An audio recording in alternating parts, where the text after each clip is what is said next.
എന്ന വചനത്തെ ഈ സമുദായത്തെ ശിർക്കിലേക്ക് നയിക്കുന്ന പുരോഹിതന്മാര് മുമ്പുള്ള അമ്പിയാക്കന്മാരോട് പ്രാർത്ഥിക്കുക എന്ന് അർത്ഥം പറഞ്ഞുകൊണ്ടിരിക്കുന്ന ഒരു സമൂഹമാണ് കേരളത്തിലുള്ളത്. ഈ സമൂഹം ഖുർആൻ പഠിച്ചാൽ അന്നം മുട്ടുമെന്ന് പുരോഹിതന്മാർക്കറിയാം.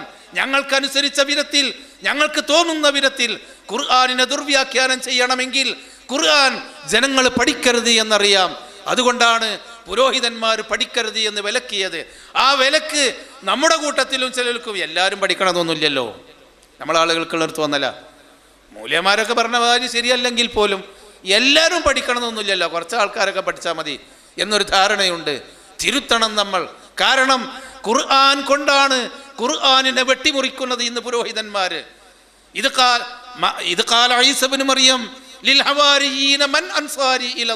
ഇതൊക്കെ കേട്ട് താമ്പിച്ചവരാണ് ചെറുപ്പക്കാര്. പുതിയ വ്യാഖ്യാനം ഒന്നുമല്ല.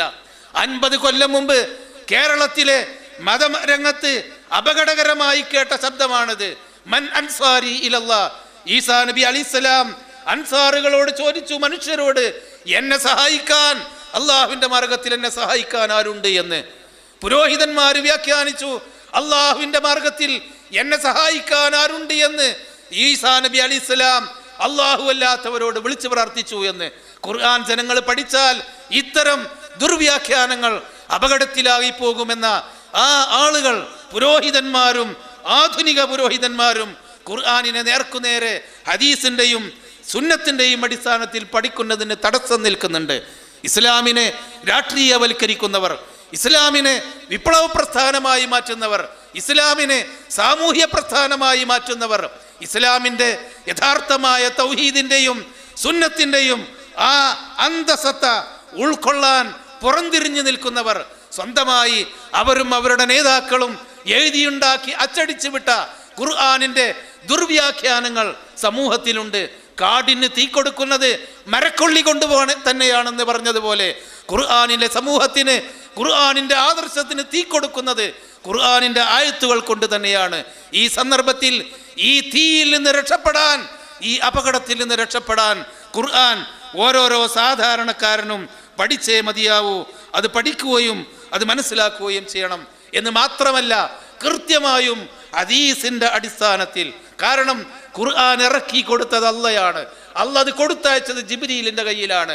ജിബ്രീൽ പ്രവാചകനുമായിട്ടാണ് ബന്ധപ്പെട്ടത്. അതുകൊണ്ട് തന്നെ പ്രവാചകൻ എന്തു പറഞ്ഞോ അതാണ് ഖുർആനിന്റെ വ്യാഖ്യാനം.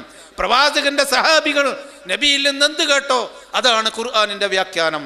അതുകൊണ്ട് തന്നെ പ്രവാചകൻ സല്ലല്ലാഹു അലൈഹി വസല്ലമയും അതിന്റെ ശേഷം ഖുലഫാഉർ റാഷിദുകളും അബ്ദുല്ലാഹി ഇബ്നു മസ്ഊദും സെയ്ദ് ഇബ്നു സാബിത്തും ഉബയ്യ് ഇബ്നു കഅബും അബ്ദുല്ലാഹി ഇബ്നു റവാഹത്തും അതുപോലെ അബൂ മൂസൽ അശ്അരിയും റഹിമഹുമുല്ലാഹ് അബ്ദുല്ലാഹി ഇബ്നു അബ്ബാസും അബ്ദുല്ലാഹി ഇബ്നു ഉമറും പ്രവാചകന്റെ ശേഷം പിന്നത്തെ വ്യാഖ്യാതാക്കൾ പ്രവാചകന്റെ സഹാബത്താണ്.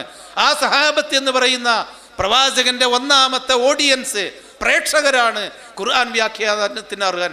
ബാക്കിയുള്ളവരൊക്കെ എത്രയൊക്കെ എഴുതി കൂട്ടിയാലും സഹാബത്തിന്റെ അഭിപ്രായങ്ങൾക്ക് വിരുദ്ധമായി, പ്രവാചകന്റെ ഹദീസുകൾക്ക് വിരുദ്ധമായ വ്യാഖ്യാനങ്ങൾ തള്ളപ്പെടേണ്ടതാണ്. അതുകൊണ്ട് ആ തരത്തിൽ വ്യാഖ്യാനങ്ങളെയും നമ്മൾ സൂക്ഷിക്കുക. എന്നിട്ട് ഖുർആൻ പഠിക്കുന്ന, അർത്ഥസമ്പൂർണമായി ഖുർആൻ മനസ്സിലാക്കുന്ന, കൃത്യമായി അതിനെ ഓതുന്ന, കൃത്യമായി അതിനെ പഠിക്കുന്ന ഒരു കുടുംബമായി നമ്മുടെ കുടുംബം മാറുക. എന്നിട്ട് മുസ്ലിം സമൂഹത്തിൽ മാത്രമല്ല മനുഷ്യ സമുദായത്തിൽ വരെ വജാഹിദുഹും ബിഹി ജിഹാദൻ കബീറ, ഈ ഖുർആൻ കൊണ്ട് തിന്മക്കെതിരെ ഏറ്റവും വലിയ ജിഹാദ് ചെയ്യാൻ നമ്മൾ തയ്യാറായിരിക്കുക. അയ്യുഹന്നാസ് ഖദ് ജാഅകും മിനല്ലാഹി നൂറും വകിതാബും മുബീൻ, അല്ലാഹുവിങ്കൽ നിന്ന് വന്ന പ്രകാശമാണിത് എന്ന് അല്ലാഹു പഠിപ്പിച്ച ഈ പ്രകാശത്തെ, ഈ ഇരുട്ടിൽ ഈ പ്രകാശം ജനങ്ങൾക്ക് നമ്മൾ കാണിച്ചു കൊടുക്കുക. അവരതിൽ കൂടി വെളിച്ചത്തിലേക്ക് നടക്കട്ടെ. അല്ലാഹു അതിന് അനുഗ്രഹിക്കുമാറാവട്ടെ. വസല്ലല്ലാഹു വസല്ലമ അലാ ഖൈരി ഖൽഖിഹി മുഹമ്മദിൻ വഅലാ ആലിഹി വസഹ്ബിഹി അജ്മഈൻ.